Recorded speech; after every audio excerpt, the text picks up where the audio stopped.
offered me the choice of contrasting points of view, one of a rich man and one of a poor man. Instead of simply accepting or rejecting one or the other, I found myself thinking more, comparing, and then choosing for myself. The problem was that the rich man was not rich yet, and the poor man was not yet poor. Both were just starting out on their careers, and both were struggling with money and families. But they had very different points of view about money. For example, one dad would say, "The love of money is the root of all evil." The other said, "The lack of money is the root of all evil." As a young boy, having two strong fathers, both influencing me, was difficult. I wanted to be a good son and listen, but the two fathers did not say the same things. The contrast in their points of view, particularly about money, was so extreme that I grew curious and intrigued. I began to start thinking for long periods of time about what each was saying. Much of my private time was spent reflecting, asking myself questions such as, "Why does he say that?" and then asking the same question of the other dad's statement.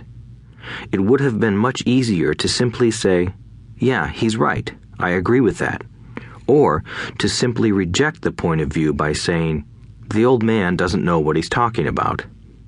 Instead, having two dads whom I loved forced me to think and ultimately choose a way of thinking for myself.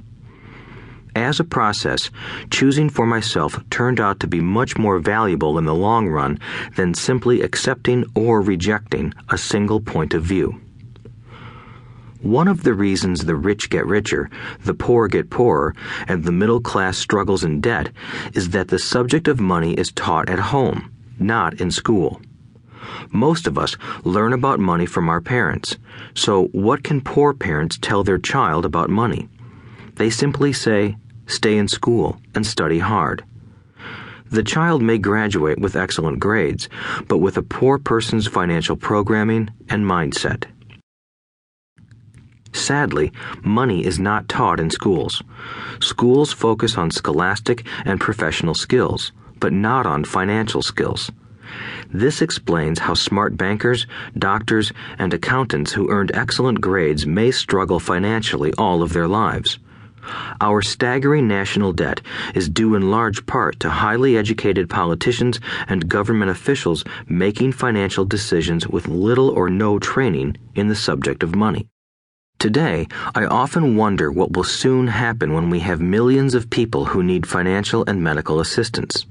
They will be dependent upon their families or the government for financial support.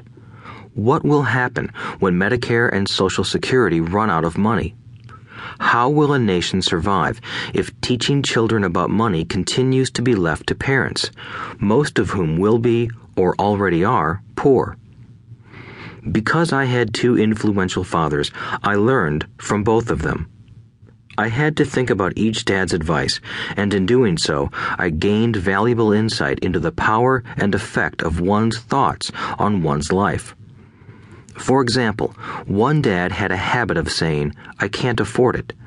The other dad forbade those words to be used. He insisted I ask, "How can I afford it?" One is a statement, and the other is a question.